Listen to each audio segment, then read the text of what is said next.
da flecha. Então, com muita alegria, chamo aqui a presença do meu babalaô, o sacerdote, meu padrinho aiosqueiro, Babao Baumi, Júlio César, querido. A gente combinou uma preleção, né, uma pequena preleção sobre o orixá Obaluayê.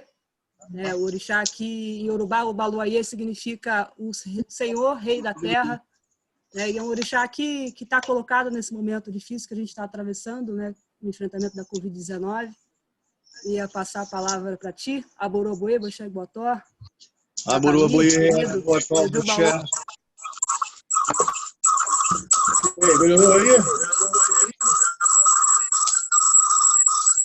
Peço que desliguem os microfones, gente. Obrigada. Então, boa tarde a todos aí. Meu nome é Ifatalabi, nome comprido, né? No macumbeiro tem sempre umas iniciações assim que vão botando um monte de nome. Então, meu nome mesmo é Júlio, nome do meu pai. Me deu para mim, Júlio César. Mas o meu nome de iniciado na cultura africana é Ifatalabi Xolá Odu Obaumi. Então, os mais íntimos, mais queridíssimos, assim, sempre me chamam de Obaumi. Eu sou homem de Fá, então a cultura é sempre falar o nome do nosso pai primeiro, Ifá, para preparar a boca para falar o nosso nome. Então, o nome do meu pai é Ifá e o meu nome é Talabi. Então, logo, as pronúncias do meu nome caem para Ifá Talabi. Então, nós vamos falar um pouquinho. Eu estou aqui tentando ser tão poético como os restantes, né? Sobre o sarau de poesia, coisas lindas foram colocadas.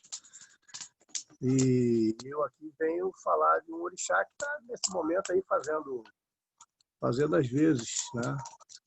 Está operando assim, em máxima nesse momento. O Baloaiê é um orixá assim, muito misterioso para nós. Porque a cultura africana ela é extremamente útil. Quem pensa que no Brasil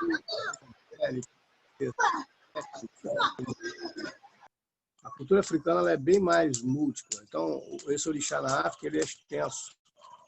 Aqui no Brasil ele ganha assim contornos, porque o candomblé, nesse entorno de trazer para cá, alguém imagina que o candomblé é sincrético ao cristianismo.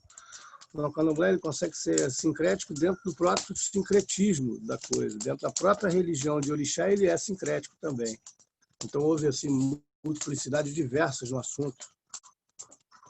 Não sei se isso vai ser uma roda, se a gente vai abastecer perguntas de outras pessoas, ficaria feliz também se alguém tivesse dúvidas. Eu vou falando aqui, tentando trazer um pouco de conhecimento, porque eu acho que isso também vai povoar o universo de cada um para entender a beleza disso, a beleza da Terra, com mais esse conteúdo. Então, vamos falar assim, o que é que se entende por orixá? Orixá é um agente da natureza. Ori é uma célula divina e o Ossá é o universo feminino, dando vida a isso tudo. Então, orixá é uma célula divina em harmonia, autorizado por Deus em ação. Então, o orixá ele é um agente da natureza, ele age em nome de Deus aqui na Terra. E o Obaluayê, ele é um desses agentes, é um orixá. O Baoluayê, então, ele é o rei, feiticeiro máximo da Terra. Ele é proprietário de todas as sementes. Então, tudo que nasce aqui nasce por magia e ordem de Obaluayê. Nós também somos sementes. Não podemos esquecer que o nosso corpo também ele guarda uma semente. E que esse costume de nós enterrarmos o nosso corpo, etc., tem esse quesito de que a Terra irá fazer de novo essa transformação de uma nova planta, de uma nova vida. Então, o Obaluayê, ele dono de todas as sementes. Gera aí os níveis de confusão e entendimento. No candomblé existe uma quizila de Xangô com o Obaluayê. Xangô, por acaso, ele tem duas sementes que também operam dentro da sua frequência. Então, imagina que existe uma quizila dentro desses dois orixás. Não. A geminação disso na Terra é de Obaluayê. Então, o Obaluayê ele é proprietário das sementes para geminação. As sementes utilizadas em magias diversas vão caindo aí por dentro de alguns campos de orixá, para a casa de Ossan, essas coisas. Mas o baloaê está na propriedade dessas sementes no que diz respeito aos processos de repetição. Então, o Mudu específico em IDT-UDB, ele fala sobre o processo de repetição. Por exemplo, uma árvore ela gera uma fruta e que produz uma semente, e essa fruta amadurece, cai, e ela gemina na terra, e ela vira de novo uma árvore, e ela produz uma fruta, que de novo a semente cai, que ela gemina na terra, que ela de novo produz uma árvore, que produz uma fruta. Então, esse processo de repetição permanente é uma autorização de Obaloaê, principalmente no que diz respeito a que a gente uma fase que a gente não observa, não dá muita atenção, né? Uma árvore ela consegue concentrar toda a sabedoria daquela espécie numa semente.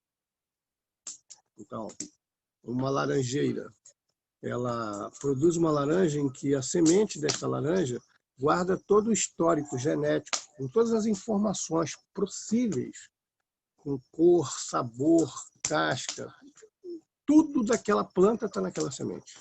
Então, ela consegue produzir e, principalmente, reduzir todo o conhecimento para, de novo, explodir numa planta que conhece todo aquele mecanismo. Outros fatores também vão estar envolvidos nisso, como, por exemplo, uma planta que você coloca um galho, ela vai levar as informações daquela árvore. Um galho, uma folha que você planta, que nasce também, ela vai levar a informação daquele galho. Então, o Obaloaê está em alguns reinados. O Obaloaê está aqui no Brasil, né? Ele é um orixá múltiplo. Aqui, cultua-se como sendo o mesmo orixá. Chapanã, o Obaloaê e o Mu não é a mesma coisa. Em África, né?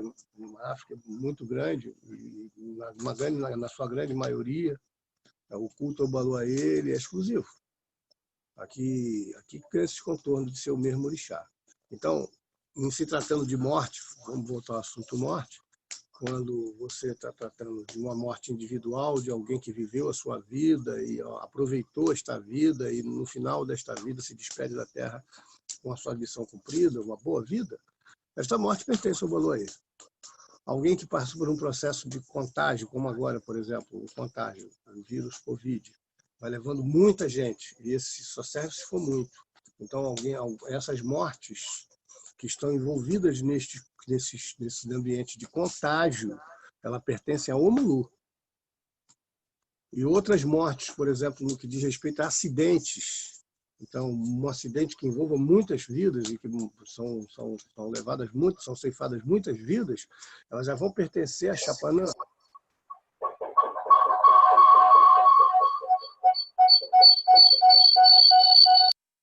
João, desliga o microfone. Obrigado.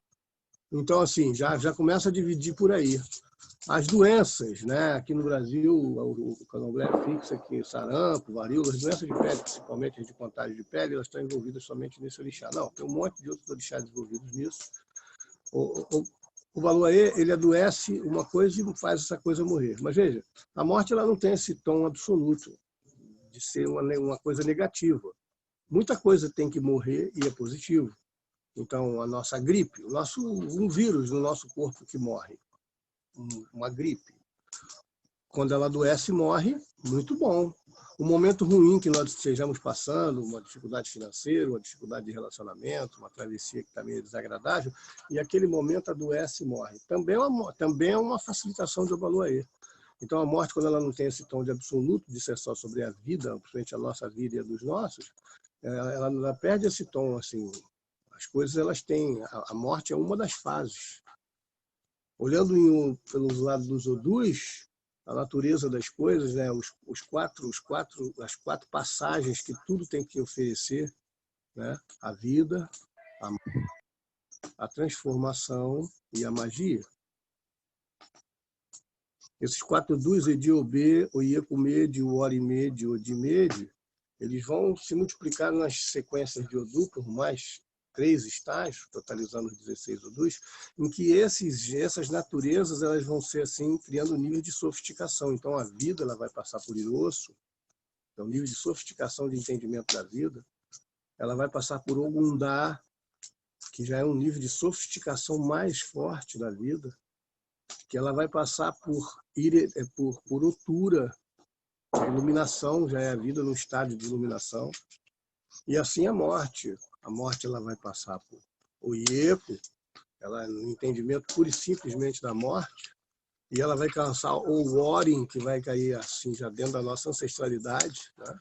O que já foi, o que já é em segunda etapa, o que vai alcançar em Ossá, uma transformação, um processo já pensando em retorno à Terra, e que vai alcançar em Iretê, já assim um outro nível de apreciação.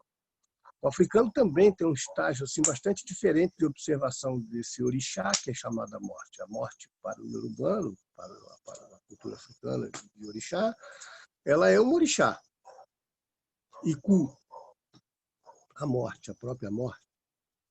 Mas ela tem outros níveis de entendimento, fora esse falecimento e o encerramento. Não, nós participamos de um processo de crença do reencarnacionismo. Então, as nossas mortes, que serão muitas, elas também serão seguidas das nossas vidas, que serão muitas, ou vice-versa, a nossa vida será seguida de quantas mortes foram necessárias para o nosso pleno entendimento do aproveitamento do conhecimento da obra de Deus, que é a vida à Terra. Nasceremos e morreremos quantas vezes for necessário para conhecermos completamente a obra de Deus e todas as suas variáveis, seja na condição de algoz, de vítima, de testemunha. Então, os assuntos serão conhecidos profundamente dentro dessas sequências de viver e morrer aqui na Terra. Então, o africano, por exemplo, neste momento, boa parte da África, claro que a atualização dos movimentos e dos modos das pessoas está acontecendo, inclusive, na África. Então, alguém imagina que se mantenha assim um povo completamente fora do nível de realidade lá. Não, não é assim. Uma parte já acompanha os nossos níveis de realidade, o mundo que a gente vive. Outra parte se nega, simplesmente se nega. Então, isso tudo que está acontecendo nesse momento, de nós fazermos isolamento social, não termos mais contato com ninguém, não tocarmos, respirarmos no mesmo ambiente, etc. Alguma parte da África está morrendo de rir disso, porque é a natureza do africano, principalmente de ordem tribal, quando alguém adoece, um prato, inclusive uma culinária é feita para que esse contágio aconteça. Um prato chamado frufru, que é uma base de massa, com alguma coisa de caldo, de carne, de peixe, de feijão, de legumes, o que seja, para espalhar por cima daquela massa, para que todos comam com a mão. E é extremamente educado aos 5 dedos ao colher aquela parte que lhe é sua. E devolver ao que a intenção desse ato é exatamente o contrário. Se alguém ficou doente, essa doença é entendida como sendo uma possibilidade de fortalecimento dos outros organismos. Então, alguém que vai numa viagem ou mesmo contrai alguma coisa, imediatamente os outros organismos já ficam sedentos por conhecer aquela novidade que se apresenta em forma de uma doença. Mas entende-se a morte como sendo uma renovação. Então, o africano ele não olha com esse pavor. Claro que todos temos apego à morte, claro que queremos viver, mas a morte não tem essa natureza aterrorizante. Ela não extingue. É um processo. Então, o africano, ele hoje, boa parte dele, ele está convivendo normalmente. Inclusive, se alguém apresentar os sinais de Covid, este prato frufru será servido para que todos possam experimentar e trazer novas atualizações aos seus organismos, o upgrade, como é encarado uma doença dentro da tribo. Então, as diferenças que são contidas nessa interpretação de Obaluaí aqui no Brasil, pelo Candomblé, pelas religiões aqui de origem africana aqui no Brasil, com todas as evoluções que aconteceram a partir do sincretismo, trouxe os santos católicos, São Roque, São Lázaro, para este entendimento desse orixá como sendo um modelo humano, complica um pouco o entendimento. Quando você vai para uma agenda da natureza, que está em plena ação, em pleno exercício, então quer dizer que uma doença, um vírus, uma mutação, uma coisa qualquer, ela está, uma parte da nossa genética terrestre, os africanos, algumas outras talvez, entendem isso como uma melhora da nossa raça. Porque o orixá, ele, em verdade, ele cria mecanismos, a função dele na Terra é criar condições da nossa espécie se perpetuar. Então, todos esses movimentos, todas essas angústias, todos os ataques que o nosso organismo sofre, ele, de alguma forma, ele está sendo melhorado. Entende-se como uma melhora do nosso organismo, um reforço do nosso organismo para a gente superar, ganhar mais força. Então, é um orixá bastante diferente. Aqui no Brasil, que é só aqui no Brasil que tem o Olubagé, que é uma festa que alguém categorizou como sendo uma festa para Obaluayê, que são servidas comidas. E tem-se a crença de que essas comidas são curativas. Então, as festas são feitas nos terreiros, onde esse banquete, a mesa do rei é servida, que é o que dizia o Bagé, o Reginaldo Brant, que fez um livro interessante sobre esse sincrético. Ele coloca assim, uma sequência da musicalidade que é apresentada, dos atos, das comidas, das receitas, como é feita cada coisa. É bem interessante o livro. Olha. Então, esse serviço que é feito na festa do Bagé, ele é uma maneira da comunidade da comunidade do orixá usufruir daquela culinária como medicina. Então, todos estão convidados a consumir aquilo, porque aquilo é uma maneira de fortalecer o organismo por mais um ano. E as práticas africanas com relação a como consumir, aí neste momento são respeitadas. Não são permitidos talheres, normalmente os terreiros servem isso com folha de mamona, todos têm que comer com o serviço ali. Talvez tentando lembrar a origem do fruto. E aqui no Brasil, o assentamento do Obaluayê, tem assim uma retórica, são coisas diferentes. Aqui é uma cuscuzeira, é um ambiente fechado, tem uma esse assunto, e colocam algumas coisas, uma massa com ervas, normalmente o gervão é utilizado. Tem moeda de prata, um pequeno xaxará, que é uma ferramenta que eu vou explicar o que é daqui a pouco, algumas sementes, como por exemplo o de boi, são as coisas que efetivamente são utilizadas aqui em Obaluayê. Aqui, Obaluayê e Obo, né, que é a origem da Palha da Costa, veste Obaluayê, mas é só aqui também. Só aqui que tem esse mistério de que, atendendo a uma lenda, que o Obaluayê foi abandonado pela sua mãe na praia, a sua mãe Nanamburuquê, na praia, abandonado, recém-nascido, e quando foi encontrado por Iemonjá, estava assim, carpido pelos caranguejos, pelos bichos do mar, e desenvolveu um monte de problemas na pele e não gostaria de aparecer mais assim, então foi desenvolvida uma roupa para ele, que são composições de falha e o filar, que é a cabeça dele, que compõe a roupa de Obaluayê. Mas na África, as cores de Obaluayê, as roupas deles são normalmente vermelha com algumas coisas em branco. O orixá que se veste das mesmas coisas de Exu.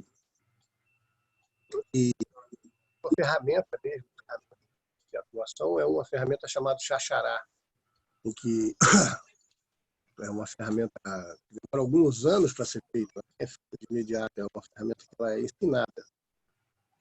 Algumas sementes são utilizadas na sua confecção, uma árvore sagrada chamada iroca é abatida para esse fim, uma folha sagrada da palmeira sagrada do dendezeiro é abatido, e todas as nervuras da folha são retiradas para que seja confeccionado um mariô específico, e essas nervuras são envolvidas no entorno desta árvore que foi abatida, que normalmente é uma goiabeira, e dá início ali uma sequência de ações com as cabaças sagradas que serão utilizadas, com as sementes curativas que são utilizadas, e esse xaxará será ensinado em todos os ambientes de hospital, de necrotério, de cemitério, de delegacia, de vícios, todas as doenças humanas, psicológicas, sociais, orgânicas.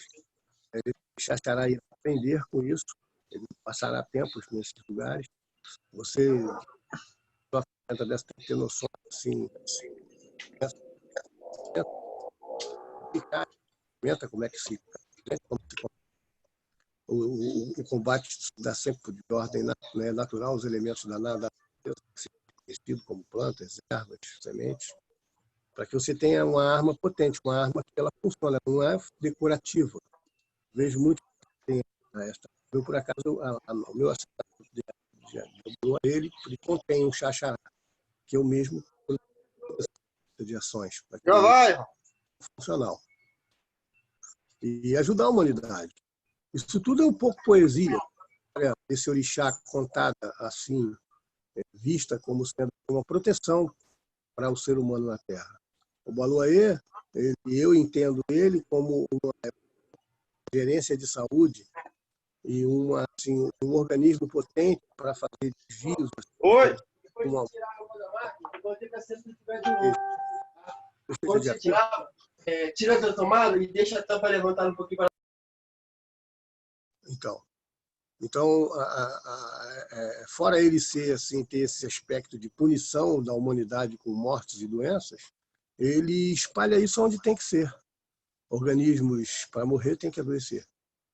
E as doenças são providenciadas pelo Baloé. Situações, elas adoecem e morrem, e são festejadas por nós. Esse orixá, ele tem assim, o campo da repetição dentro da sua estrutura, a repetição, principalmente na área da estrutura vegetal. E ele está diretamente ligado nesse processo reencarnacionista, através desses 4 odus que fazem os veículos da morte. E principalmente da transformação aonde ele está. O Turopon, ele é o 4º quadrante, o odu significativo da transformação. O Turopon, que fala sobre esse processo que nós temos nesse momento, por exemplo. A sociedade está produzindo, assim, ou está convidada a produzir, uma sequência de mutações nos seus modos, nas suas maneiras de entender a vida e os relacionamentos e o outro em principal. Esse vírus, teremos com certeza uma maneira de olhar a vida e olhar o mundo antes deste processo e com certeza depois desse processo teremos outro. Assim, é claro que depois de um grande risco, todos nós fazemos uma conta de chegada muito certa a respeito de como devemos prosseguir. O que tem que mudar para nós encontrarmos a verdadeira sabedoria de viver bem, respeitar a vida, respeitar o outro. Mas todo momento desse é seguido assim, de uma melhora, a coisa volta ao normal e você ali tem aquela lembrança imediata do susto que tomou, mas rapidamente você volta à sua rotina, que é a mesma de sempre.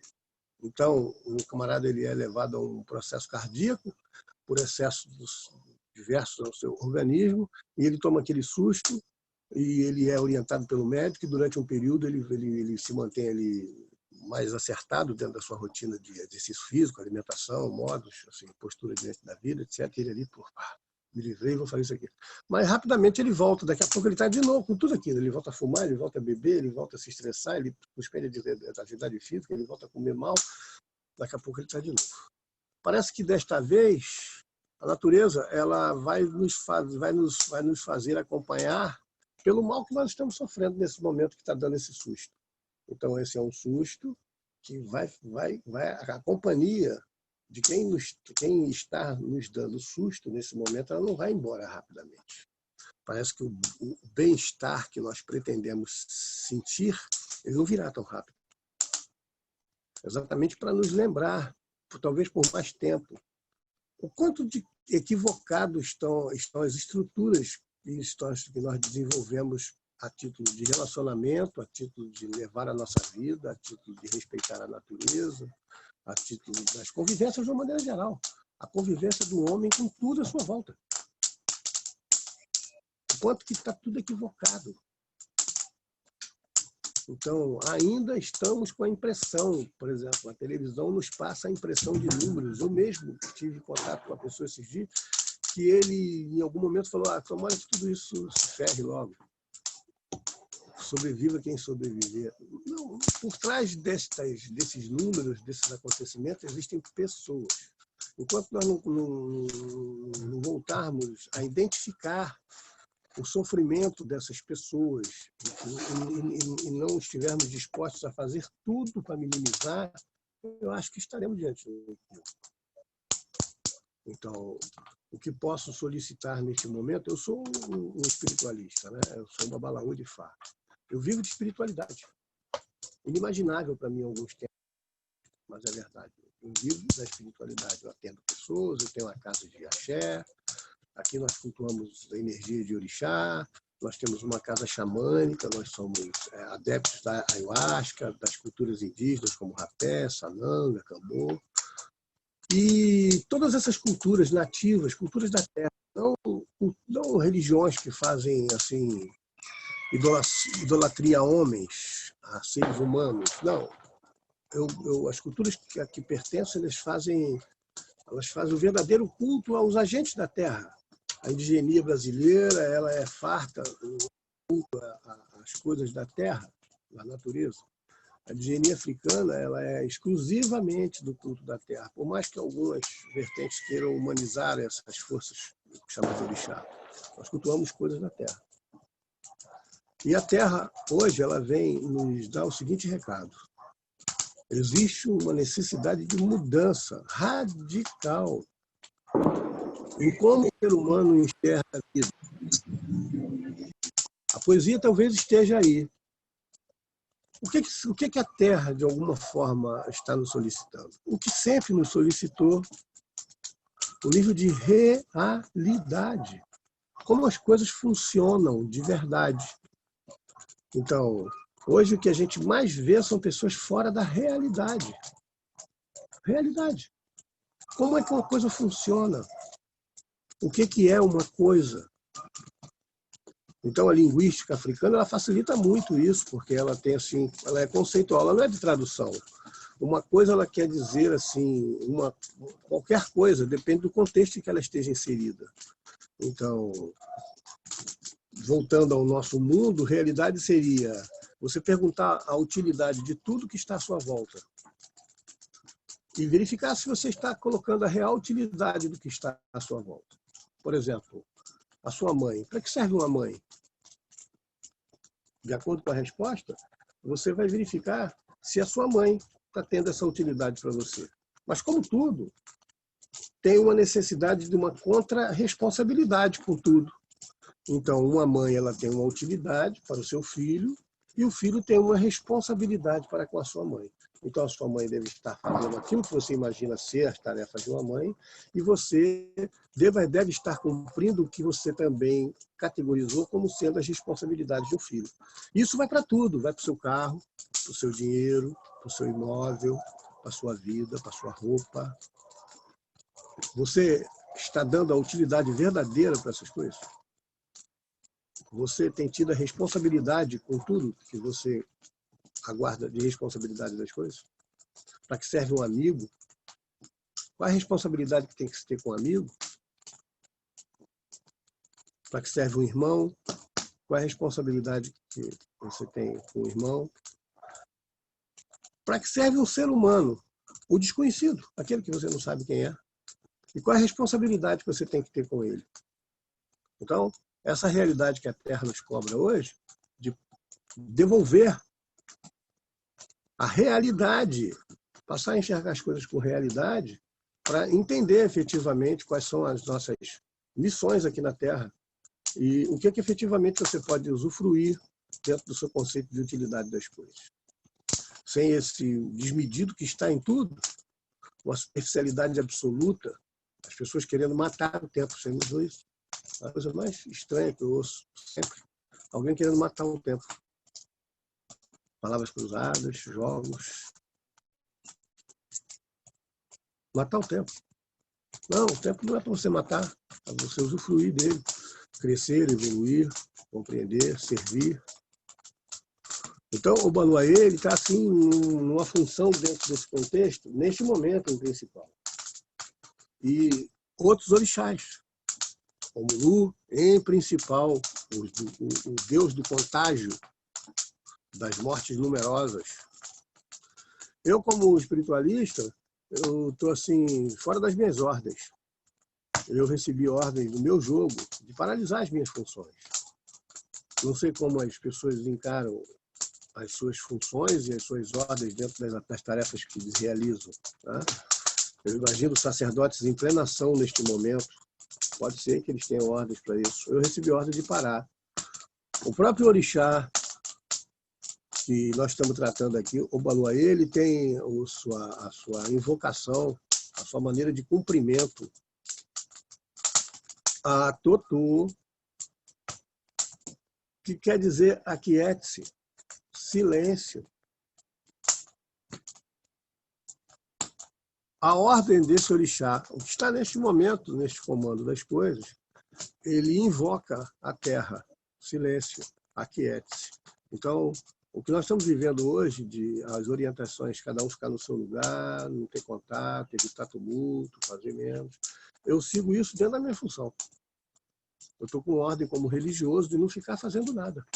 Eu não tenho que fazer oferenda a isso, mexer com sacrifício, fazer jogos. Não. A minha casa continua aberta. Se houver uma emergência, eu serei o primeiro a ir ao encontro dessa emergência, ou a emergência pode vir me procurar, que eu satisfarei. Mas dentro do mínimo necessário, porque a ordem é aquiete-se. O jogo desse orixá é 4 búzios, porque ele reduz tudo. Ele reduz a possibilidade das coisas. Um jogo chamado Aerim, 4 búzios. Ele minimiza as questões.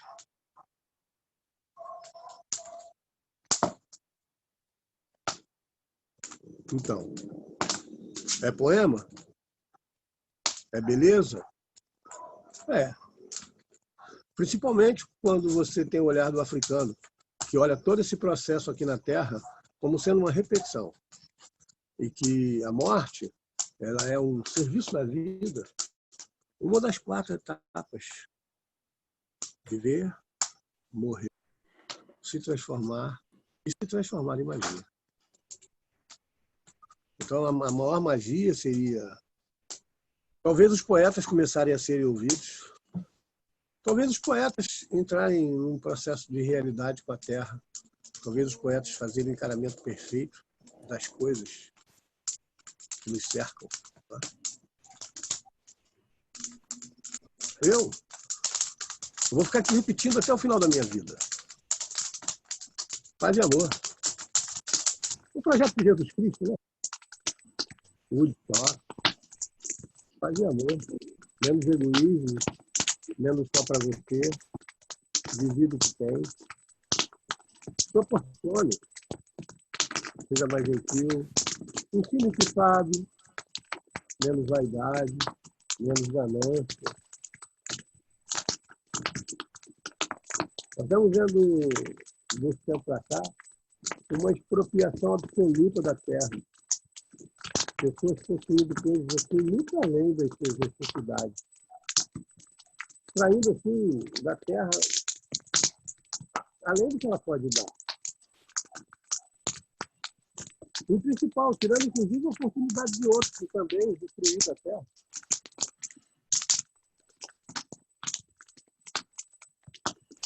Não sei exatamente aonde chegaremos com essa postura. Podemos ser menos ansiosos, que é o que pede assim, o comportamento. Vamos falar assim do estereótipo comum a esses filhos de Obalu aí.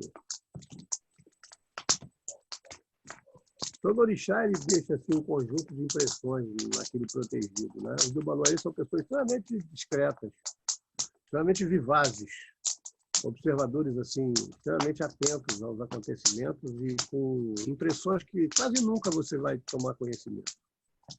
Falar pouco, ouve mais.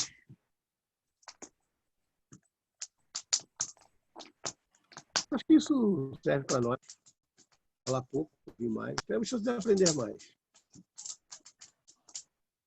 Ao ganancioso, aquele que vai com muita volúpia à terra, não terá paz.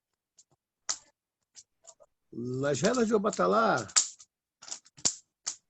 está determinado que a terra dará tudo àquele que gentilmente se dirigir à terra.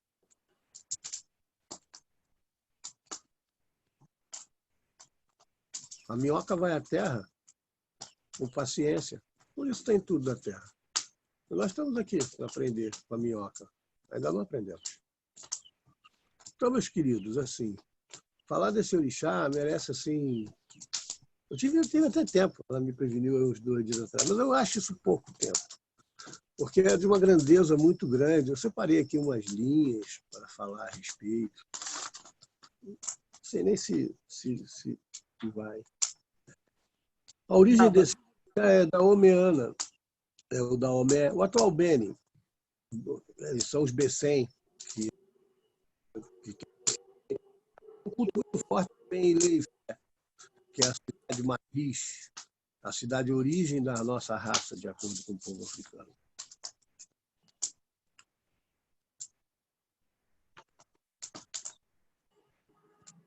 falamos sobre secreto, falamos da palha.